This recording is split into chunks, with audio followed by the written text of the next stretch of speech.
What's going on, everybody? This is Sports Opinionated back with another video, and today we're going to talk about the Seahawks. They made two re-signings recently. Yesterday, they re-signed guard Gabe Jackson to a 3-year, $22.5 million extension that replaces his current contract that had 2 years left on it. And they also re-signed their wide receiver, Tyler Lockett, to a 4-year, $69.2 million deal.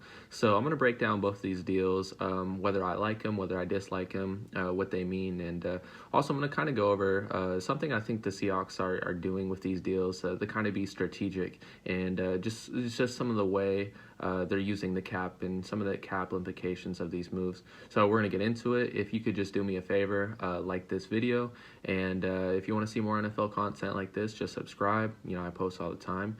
And without further ado, let's get into it. So the first deal I want to talk about is Gabe Jackson. They gave him a 3-year, $22.5 million deal, and this doesn't add on to his previous contract, which had 2 years left on it this year and then the following year.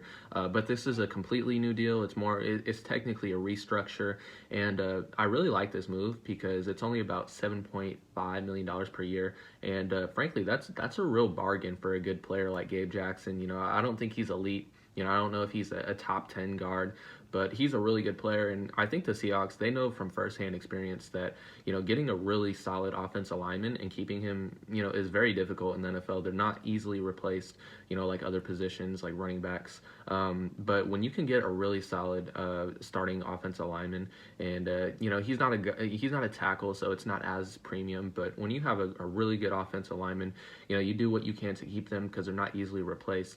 And it's not the flashiest position, but if you don't have a good offensive line, that's really the most important offensive and defensive line, and that's something the Seahawks have really struggled.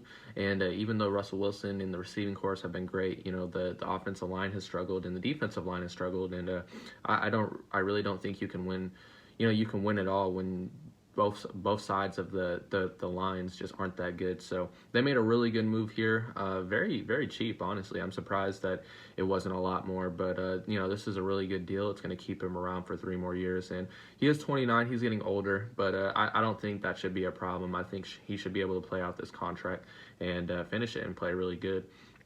And the second deal is Tyler Lockett, and this just happened today. It's 4 years, $69.2 million. And as far as Tyler Lockett, I really like him. He's been one of the most underrated receivers in the NFL. And if you look at the statistics, and if you look at just the film overall, you will see that Tyler Lockett is silently one of the best deep threats in the NFL. He's really up there with Tyreek Hill and some of those guys, but I really don't think you could justify this contract. He already had 1 year left on his deal, 1 year, $15 million, and then he was scheduled to be a free agent. I like the Seahawks wanting to keep him around, but I don't like the duration. He is 29, and by the time that his new contract will expire, he'll be 34, and I just don't think he's going to be nearly the same player at 34. He's getting older, and even though he didn't really show signs of slowing down this last season, when you have players that are mainly focused and reliant on their quickness and their speed, which Tyler Lockett is. He's not the fastest guy, but his ability is to get over the top on the defense, and he's not really a polished route runner. He's not horrible, but when you have a receiver that's not that great at route running and doesn't have that many route combinations and routes in his arsenal, I can't really see you justifying this deal. It's $17.5 million a year, and it's only $37 million guaranteed. And out of his cap hit for this year, it was only $2 million guaranteed for this last year. So that's about 39. So they could get out of this contract sooner, but I just think that this was a lot.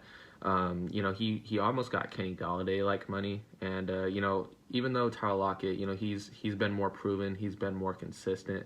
I really don't know if you can justify this type of money for a player like him because, with Kenny Galladay, he's not the best deep threat, but he's a possession guy. He has a great height, great jump ball ability, and even though speed diminishes, that's a skill that usually sticks around for a lot longer. But Tyler Lockett, he's only like 5'10", 5'11". He's more of a slot deep threat guy. So I don't know if I like this move. It's really too long, too much. But we're just gonna have to see.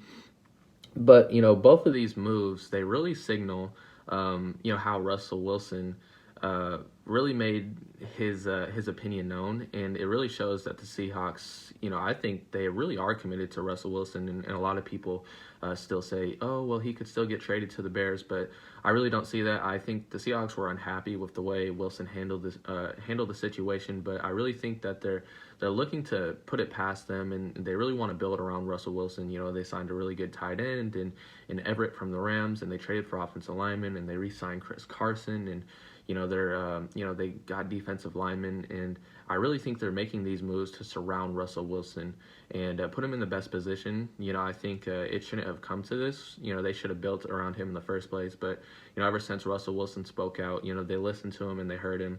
And these moves, they really bring the cap number down, and it's gonna give Seahawks more available cash to use in free agency and even more re-signings. Tyler Lockett, he had a $15 million cap hit. Gabe Jackson had a $10 million cap hit, and I know Gabe Jackson's new contract, his cap hit is going to be around $4 million for this year, and we're going to have to see what it is for Tyler Lockett this year. But this is going to give them more money to maybe go out and get additional free agents. Maybe they can get a really good route runner in Antonio Brown. Maybe they can continue to look for the defensive side of the ball. Maybe get a corner, or they can bring back a couple of free agents of their own. Quentin Dunbar.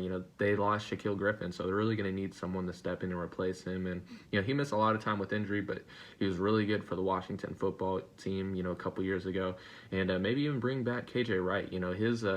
His free agency hasn't really been there in terms of offers. So that's a really important piece, and if maybe they can take this money that they're freeing up now and get both of those guys back, this defense is going to be a lot better. And they're just continuing to surround Russell Wilson with better talent, and I think this is really going to be a team that's going to be better next year. Granted, it's going to be harder with a tougher division. It was already the best division in football, the NFC West, but I really think each of those teams got better. But I still think the Seahawks are either number one or number two in the division. They got a lot better on the defensive line. They just need to get another corner in there, maybe re-sign Quentin Dunbar, hoping he can rebound and be his form that he was a couple years ago when he was healthy. But I think this offensive line's going to be better. They brought back all their pieces, and they're having more weapons, and I think they're going to continue to look for more weapons. And Russell Wilson, as great as he's been, he just hasn't been great in the playoffs. So I think honestly, this puts a lot of pressure on Russell Wilson. He needs to play good consistently. Last year he kind of he had a slump and a fall off, and that's kind of due to scheme a little bit, and you might say the offensive line, but pressure is really on Russell Wilson. He has to execute. The defense is going to be better and the offense is going to be good, so he needs to go out there and get it done, and he really needs to get past the first round. He's 1-4 in his last 5 playoff games, so he just needs to simply be better. But the Seahawks are doing their part, so we're just gonna see how it goes. But I like these moves that they're trying to build around him. I just think the Tyler Lockett deal was a little much. But what do you guys think? Just leave your thoughts in the comment section down below, and thank you for watching.